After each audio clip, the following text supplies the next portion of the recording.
Hello, तो इस video में बात करेंगे स्कॉलरशिप के बारे में कि किन बच्चों की आती है, किन बच्चों की नहीं आती, प्रोसेस क्या है और किन कारणों से रिजेक्ट हो जाती है, किन कारणों से नहीं होती और किन-किन बच्चों की कितनी-कितनी स्कॉलरशिप आती है, ठीक है? तो सारी चीज़ों पे बात करेंगे। अगर और भी कुछ कॉलेज से रिगार्डेड क्वेरी वगैरह है तो मेरे नंबर पे तुम कॉल कर सकते हो, इंक्वायरी कर सकते हो उसके बारे में, ठीक है? तो चलिए शुरू करते हैं। तो देखो, 2 कैटेगरी में स्कॉलरशिप आती है। एक तो जो बच्चे ओबीसी और जनरल के हैं तो उनकी जो स्कॉलरशिप आती है वो 50+ आती है, ठीक है? अब 50,000 से ऊपर आएगी और 60 के अंदर आएगी अगर बिना हॉस्टल के हैं आप। अगर हॉस्टल लेते हो तो हो सकता है आपकी 64 ही आती है मैक्सिमम की, जो लोग हॉस्टल में रहते हैं। और अगर मान के चलते हैं आप एसटी/एससी या एसटी/एससी की कैटेगरी के हैं तो उसमें आपकी 2 किस्तों में आती है स्कॉलरशिप। एक बारी 34 या 35 आएगी, दूसरी बारी में 46, मतलब आपकी पूरी 90+ स्कॉलरशिप आती है, मतलब टोटल फ्री। अगर आप सीएस ले रहे हैं तब तो आपको थोड़ा बहुत अपना हॉस्टल का देना पड़ेगा, बाकी तो इस अमाउंट से आप कॉलेज की फ़ीस सबमिट कर सकते हो, ठीक है? और जो बच्चे मतलब डायरेक्ट एडमिशन लेते हैं उनका क्या सीन है?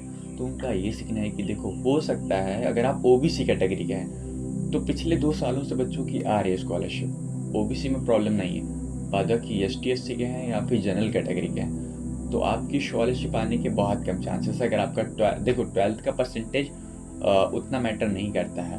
परसेंटेज सिर्फ ये है कि काउंसलिंग के थ्रू जाओ, काउंसलिंग को मत बोलो, किसी भी तरह काउंसलिंग के थ्रू ही एडमिशन लो। लेकिन अगर टेस्ट नहीं लिया है तो फिर हो सकता है कि आपकी ना आए। और एक और चीज़ कि अपने जो देखो, कई बच्चों की बैंक में आके जब वापस चली जाती है तो उसके लिए क्या कर सकते हो? अपनी जो बैंक है उसको आधार से लिंक करवा लेना, एनपीसीआई करवा लेना बैंक का।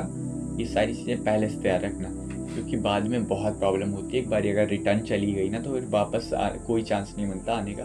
फिर आपको वेट करना, नेक्स्ट ईयर तक वेट ही करना पड़ेगा। तो इन सब बातों का खास ख्याल रखना कि स्कॉलरशिप प्रॉपर खाते में पहुंच जाए, डॉक्यूमेंट्री बिल्कुल सही रखना।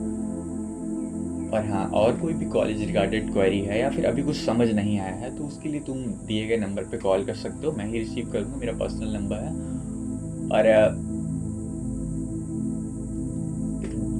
कुछ भी क्वेरी है तो यार सीधा तुम कांटेक्ट कर सकते हो अगर कुछ भी समझ नहीं आया तुमको, ठीक है?